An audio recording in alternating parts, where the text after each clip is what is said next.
latihan lagi terus tampangnya begini, yeay. Jadi harus lebih. Sambil menunggu panggung spektakuler, minggu kemarin ke-12 finalis Indonesian Idol melakukan konvoi keliling Jakarta. Pawai keliling itu dimulai sejak jam 2 siang. Diawali dari tempat kediaman mereka selama proses karantina di apartemen Park Royal, dilanjutkan ke Semanggi, Senayan, Jalan Mahakam Bulungan, Melawai, Sisingamangaraja, Sudirman, Plaza Menteng, dan Tamrin. Pawai keliling Jakarta itu berakhir di apartemen Park Royal.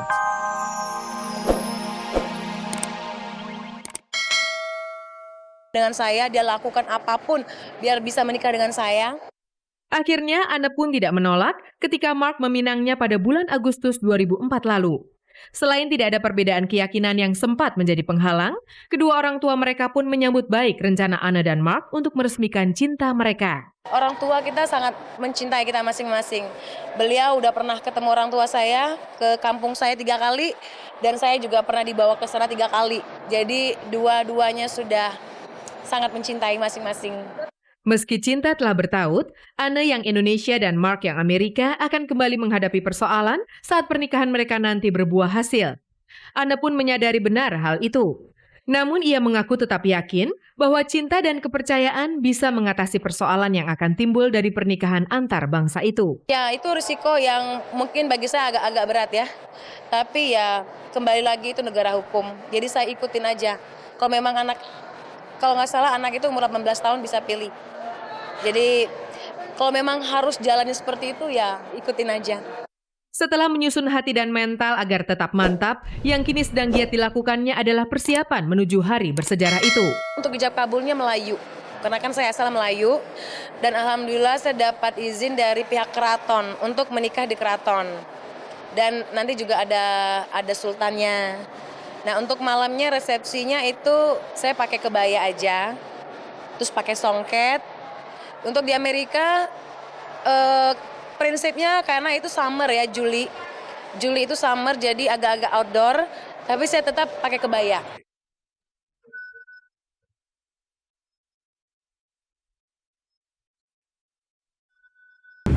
Kasus pengaduan pencemaran nama baik yang dilakukan oleh Indah Safariani terhadap Itje Trisnawati bulan Agustus tahun lalu terus saja bergulir. Menurut Itje, kasus ini telah mencapai tahap pemanggilan beberapa saksi.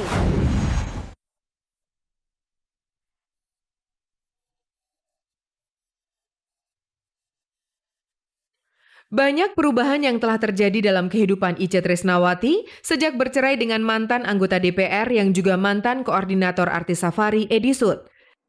Meski telah berusaha keras membuka lembaran baru, Itje Trisnawati masih dibayang-bayangi oleh sisa persoalannya di masa lalu, yaitu urusan harta gonogini dengan mantan suaminya yang melebar hingga ke persoalan hukum.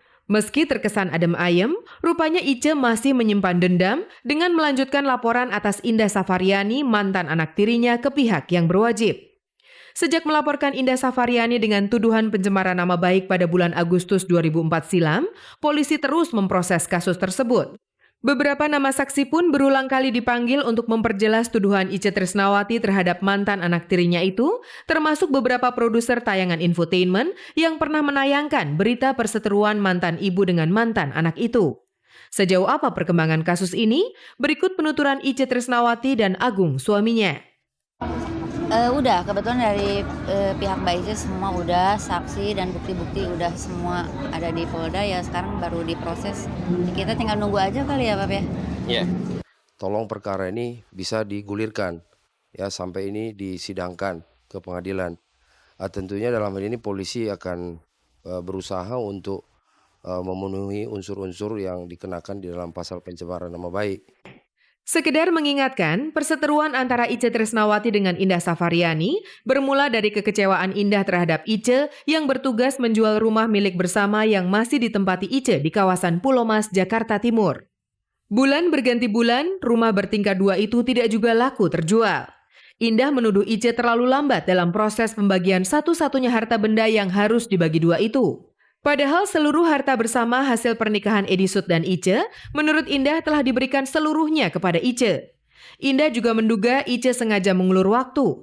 Pernyataan Indah itu rupanya menusuk hati Itje. Itje pun membawa persoalan ini ke Polda Metro Jaya.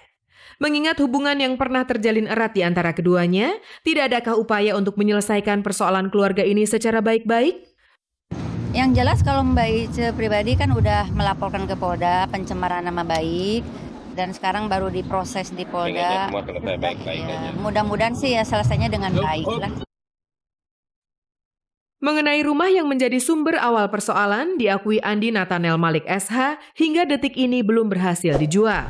Hingga pembagian harta bersama pun belum dapat dilakukan sesuai keputusan Pengadilan Agama Jakarta Timur. Oh itu saya nggak tahu, sampai perkembangan terakhir saya nggak tahu. Tapi yang jelas saya kemarin tanya sama Mbak Ice bahwa dia bilang rumah itu memang masih ada, ya. Ada beberapa yang telepon ke saya, tetapi pada waktu saya sebutkan harganya, ya mungkin dia merasa bahwa itu di luar pasaran, saya nggak tahu ya, nggak pernah dia call back lagi gitu. Ya sesuai dengan kesepakatan mereka pada waktu itu para pihak mintanya 2,5 miliar.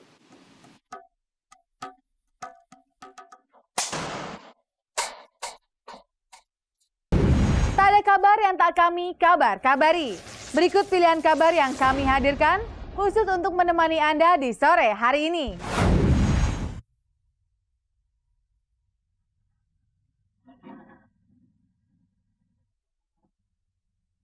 Pencarian akan 12 calon idola Indonesia akhirnya usai sudah.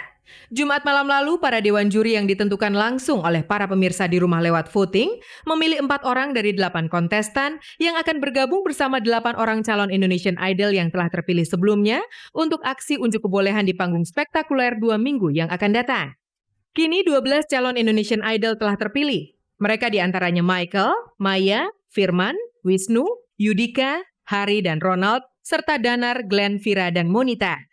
Untuk saat ini, ke-12 finalis masih bisa berlega hati, telah berhasil melewati babak penting dalam ajang lomba pencarian bakat ini.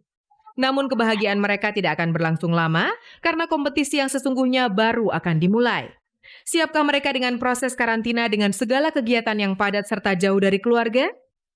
Kita udah niat, siap nggak siap harus siap. Kita ngejalanin semua ini benar-benar niat dari dalam hati. Ini hasilnya dari usaha kita. Dari keempat nama yang terpilih, ada 2 yang tidak berhasil memikat dewan juri pada saat penyisihan berlangsung. Mereka adalah Glenn dan Monita. Bahkan nama keduanya pun tidak masuk dalam prediksi dewan juri sebagai nama yang akan terpilih. Glenn disebut dewan juri hanya menjual tampang. Begitupun Monita. Lalu setelah terpilih, siapkah Glenn dan Monita bersaing dengan ke-10 finalis yang diunggulkan oleh dewan juri di panggung spektakuler nanti? Pokoknya masih banyak kurangnya, masih banyak banget. Tapi tetap optimis sama apa yang Momon punya. Karena Tuhan kasih kita talenta, jadi Momon harus kembangin, banyak belajar. Terus kalau jual tampang, emang tampangnya udah begini. Itu semua berkat bisa nyanyi dan harus banyak latihan lagi, terus tampangnya begini, yeay. Jadi harus lebih. Sambil menunggu panggung spektakuler, minggu kemarin ke-12 finalis Indonesian Idol melakukan konvoi keliling Jakarta. Pawai keliling itu dimulai sejak jam 2 siang. Diawali dari tempat kediaman mereka selama proses karantina di apartemen Park Royal, dilanjutkan ke Semanggi, Senayan, Jalan Mahakam Bulungan, Melawai, Sisingamangaraja, Sudirman, Plaza Menteng, dan Tamrin. Pawai keliling Jakarta itu berakhir di apartemen Park Royal.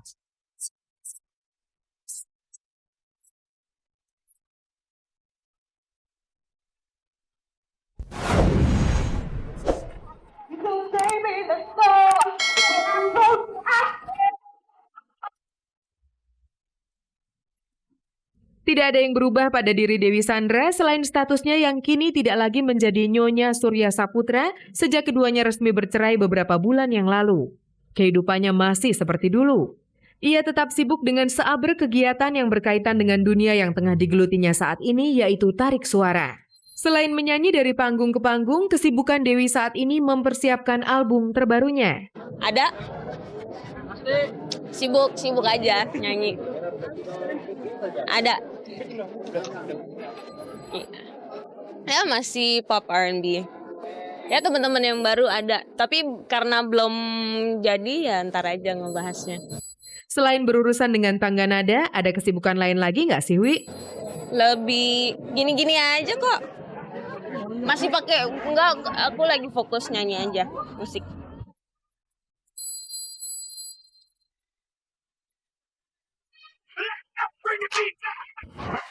Tidak terasa 30 menit telah berlalu dan kebersamaan kita berakhir sampai di sini. Saya Usi dan segenap kerabat kerja mohon diri dari hadapan Anda. Jangan lupa saksikan Kabar Kabari setiap hari Minggu, Senin, dan Kamis pukul 4 sore hanya di stasiun kebanggaan kita bersama RCTI Semakin Oke.